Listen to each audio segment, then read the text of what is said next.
8 से 1 आ जाएगा कक्षा खर्चा है ना, लेकिन आपस में संख्या है कि नहीं है। इसी प्रकार ये पूरा देखने के लिए तो क्या है, पुष्प है, क्या है, लेकिन इसमें कई पार्ट है, ठीक ना, क्या है, कई पार्ट।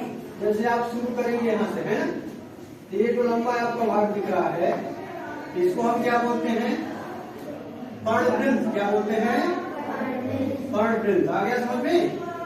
इसके बाद ये जो है हरी कलर का बना है, ये क्या कहलाता है,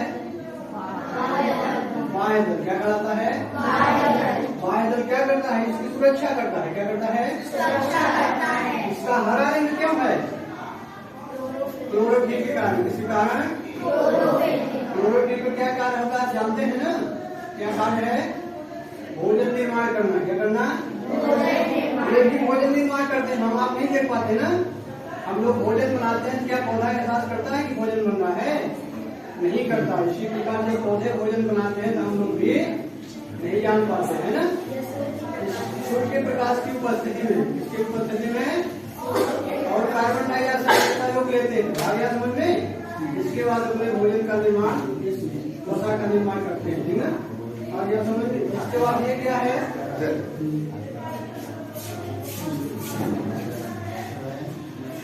बच्चों अभी तक आपने पुष्पों के भाग पढ़े।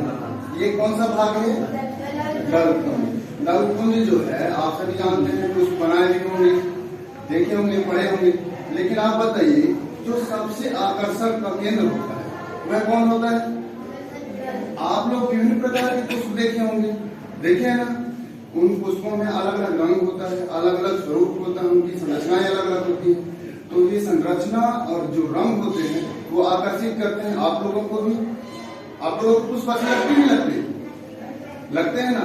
कुछ पुष्प वैसे होंगे जिन्हें आप अच्छे नहीं लगते, मतलब आपको वो पुष्प अच्छे नहीं लगते। ऐसे भी पुष्प होते हैं, होते नहीं होते। ऐसे कौन से पुष्प जरा बताएं जिन्हें आप पसंद नहीं करते, कोई भी जो आपको अच्छा नहीं लगता होगा, कुछ ऐसे होते हैं, कोई भी होते हैं, बताइए। सभी पुष्प पसंद लगते हैं, अच्छे लगते हैं। पुष्प का उपयोग कहाँ कहाँ होता है, कहाँ कहाँ उपयोग करते हैं पुष्प का, मंदिर में चढ़ाने के लिए अभी बताया था आप लोगों ने ना, और माला बनाने के लिए, वेरी गुड। और कहाँ उपयोग करते हैं, कोई बता दिया है पुष्प का उपयोग कहाँ, दो लोगों ने बताया। और बताइए, याद करो। और आकर्षक बना सकते हो, और आकर्षक बनाने के लिए आप क्या करोगे, एलएम का प्रयोग करेंगे, लर्निंग मटेरियल। आप आपके घर में बनाकर, आपकी कक्षा में लगाकर प्रतिदिन अगर आप इसे देखोगे तो क्या होगा, आप प्रतिदिन जब आपकी नजरें इस पर जाएगी, वो दिन करत करत अभ्यास के जड़मती होत सुजान, रसरी आवत जात ही सिर पर होत निशान। हम प्रतिदिन अगर इस वस्तु को देखते हैं, क्या होता है, वो हमें कंठस्थ याद होता है। कहीं पर हम जाएंगे, अगर किसी ने पूछा हमको ये क्या है, ये क्या है, हम क्या बोलेंगे, ये दलकुंज है। आसानी से पहचान सकते हो आप, आपके घर में भी लगाओ और विद्यालय में भी लगाओ। तो ये देखो, इसको ये है पुष्प के विभिन्न भाग।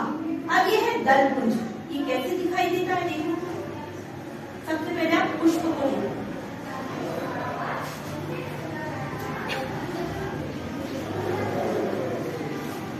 ये है उड़हल, ये है उड़हल का पुष्प। ये उड़हल का पुष्प हो गया। उसका सबसे पहला भाग है अपना बाह्य दल। ये देखिए यहाँ पे बाह्य दल, ये बाह्य दल, ये बाह्य दल हो गया। ये क्या करता है, फूल की सुरक्षा के लिए उसका आसन, जैसे हम बोलते हैं भगवान को कहाँ बिठाते हैं, आसन पर, है ना। तो ये जो बैठा हुआ है, ये उसका क्या है, ये आसन है उसका, उस पर वो विराजमान है। उसके बाद है दलकुंज। ये दलकुंज जो है, ये देखिए, ये फूलों को आकर्षित करने वाला भाग है। हम भी देखना कभी कहीं जाते हैं, हम क्या करते हैं, जो फूल हमें सबसे ज्यादा पसंद है खरीदेंगे भी वही, और तोड़ने का भी प्रयास करते हैं उसी फूलों को, करते हैं ना। और कीड़ भी फूलों के रंगों को देखकर उसकी ओर क्या होते हैं, आकर्षित होते हैं।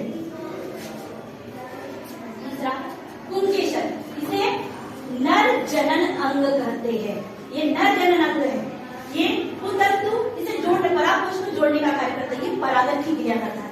अब परागण आपने देखा होगा कि कई ऐसे पुष्पों के फूल होते हैं, जैसे कि व्हाइट वाला जासमीन का फूल देखा, गुड़हल का, तो उसमें क्या होता है, जैसे परागण की क्रिया हुई, कीट इस पर बैठे, यहाँ से तो क्या होते हैं दूसरे पुष्पों पर जाकर बैठते हैं, तो क्या है एक इसमें व्हाइट वाले से पिंक कलर का फूल उगने लग जाता है।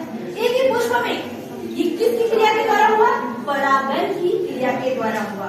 फिर आया आपका स्त्री केसर, ये क्या है, पुष्प का मादा जनन अंग है।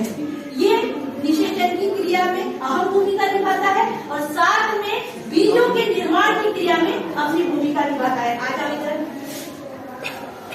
ये इसके ऊपरी भाग में वर्तिकाग्र है, बीज में वर्तिका और यहाँ अंडाशय। ये जो अंडाशय है, यहाँ पर क्या होते हैं, बीज विकसित होते जाते हैं और बीज जैसे जैसे उसे पोषण मिलते जाता है वो विकसित होता है।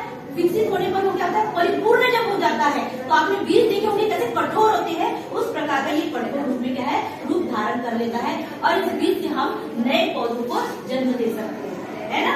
तो आप भी इस प्रकार के टीएलएम का प्रयोग अपने विद्यालय में बनाकर लगा सकते हैं।